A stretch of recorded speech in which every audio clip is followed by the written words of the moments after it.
Yo, what's up, guys? All right, the loot distribution rules are here. We finally know what metrics they are measuring when it comes to killing field bosses. So if you guys didn't know before, this was basically up to speculation by the player base, but in this new article posted, it looks like we know the rules.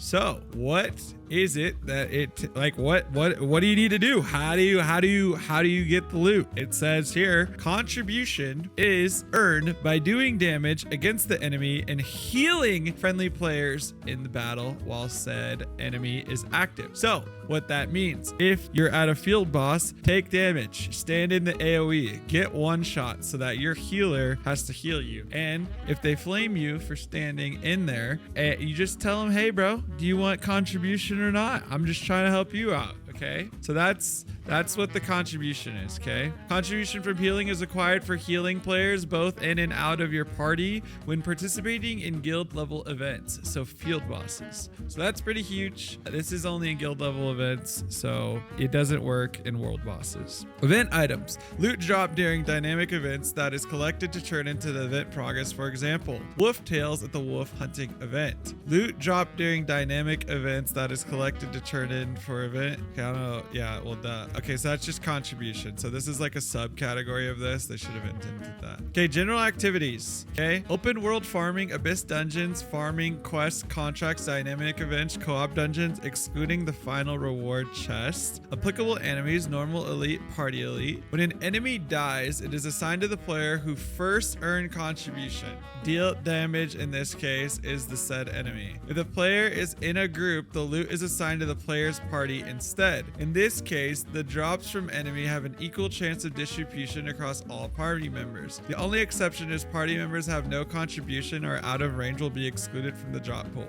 So if you're killing mobs, you basically will not be able to get loot. If you're not close enough to the mobs being killed and you're pulling too far, you're killing separate packs too far away from each other, you're not going to be getting loot. All items are evenly distributed when possible. This means that there are 10 items dropped for a party of 5. Each player should receive 2 items. If even distribution is not possible, it will randomly select players to receive extra drops. Soul and experience are distributed evenly. So basically, you kill the mob, you get experience and soul. It's shared amongst your party. Okay, so this is the boss info. This is what's huge. Okay, so field boss and arc bosses. The way the distribution works for arc boss is the following. When a peace mode field boss dies, all players are sorted by individual player contribution. A guild's overall contribution does not play a role, which means if you're in a strong guild, it does not matter. It matters if what your contribution was, and that only really matters if you're in a free-for-all guild. If you're in a guild that does like a loot rolling system or DKP, if you show up, you basically get a chance to get the item from your guild. So a guild's overall contribution does not play a role for peace mode bosses and guild raids. So, but that's up to the guild, honestly. So that's it, but they're saying that's not up to them. Players must meet a minimum contribution to be eligible to receive loot from the boss. There are 2 drop types that come from peace mode bosses. Contribution drops. Each item is distributed based on a chance according to the individual's contribution. Random drops. Each item is randomly provided, only remaining players who did not receive one of the contribution drops. A single player is only eligible to receive one of these drops. In other words, a single player cannot receive more than 1 epic equipment item from a single boss encounter. So basically, a single player is only eligible to receive 1 person. So if you have one guy doing a lot of damage with like 4 healers or 5 healers, that doesn't mean he's going to get multiple drops. He's only allowed to get 1 epic equipment per boss. Okay, that's what that means. Let's assume a field boss drops a falling loot when defeated.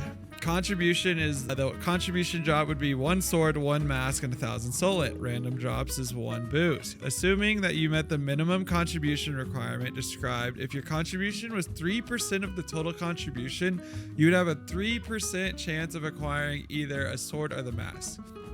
So, with that being said, more damage means higher chance of getting loot. AKA, if you're giga geared and you do a ton of damage to the boss, you will get higher percent chance of acquiring the mask or one of the contribution items.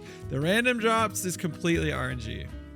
Regardless of total contribution, any player who receives an epic equipment is unable to attain a second piece of equipment from the same boss skill. Okay, pretty self-explanatory. Conflict mode bosses, applicable enemies, field bosses, arc bosses, okay? Loot is assigned to this two-stage process. First, loot is assigned to a guild, then the loot is assigned to players within the guild. Within a field boss dies in a conflict mode, guild's contribution is calculated as the sum of the individual contribution for each player in the guild who participated in the fight. So basically, the more damage you have on the boss, it's just like the following one. The guilds are then sorted based on contribution. Guilds must meet a minimum contribution to be eligible to receive loot. So here we go. So this is what's huge. Basically, you can't just run in anymore and say like a guild is like killing the boss. You can't just run in, tap it once, and then get like a chance to get one of the contribution loot pieces. Now you need to literally fight. So this is going to strongly encourage PvP on conflict bosses. Loot items are distributed based on chance according to guild contribution. Note, unlike peace mode bosses, dying to an enemy or another player during conflict boss mode will result in the dying player losing 70% of their individual contribution, meaning it reduces the guild's total contribution at the end of the match. Once a guild has been assigned an item, all participating players within the guild have an equal chance to obtain the item. So, conflict bosses are 100% guild based. You want to be with your guild, you don't want to die. You want to do as much damage as you can, but ultimately it's more important to die, and it's more important that your guild does a lot of damage. So that's huge. Once a guild has been assigned an item, all participating players within the guild have an equal chance to attain the item. Soul and experiences are distributed evenly. Cool. Here's the example. 1 sword, 1 mask, 1,000 solents. If players A, B, and C had 10% damage, 15% damage, and 20% contribution each, all belong to the same guild, then the guild's total contribution would be 45%. That means the guild would have a 45% chance to acquire the sword and the mask. If the guild successfully acquired the mask, then players A, B, and C would each have an equal chance to receive the mask.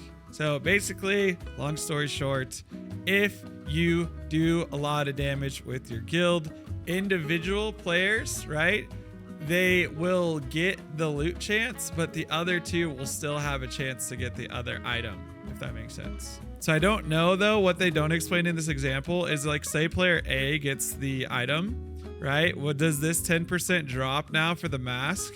Just because say it drops a sword and a mask. Say player A got the sword, do they now have a 35% chance to get the mask? I would assume yes, but let's reread this. If players A, B, and C had 10%, 15%, and 20% respectively, all belong to the same guild, the guild's total contribution would be 45%. That means the guild have a 45% to shine their sword in the mask. If the guild successfully acquired the mask, then players A, B, and C would each have an equal chance to receive the mask. So, okay, so basically what it's saying is like you keep 45% for both. So more damage is good. You have a 45% chance to get the mask and a 45% chance to get the sword based on this example. Cool. Well, that's it for this video, guys. I hope you guys get some lucky RNG out there. I know I haven't, but you know, I hope you guys do. So good luck. Enjoy. Hope this made it make sense and hope made you guys aware of what's going on with field bosses. Peace.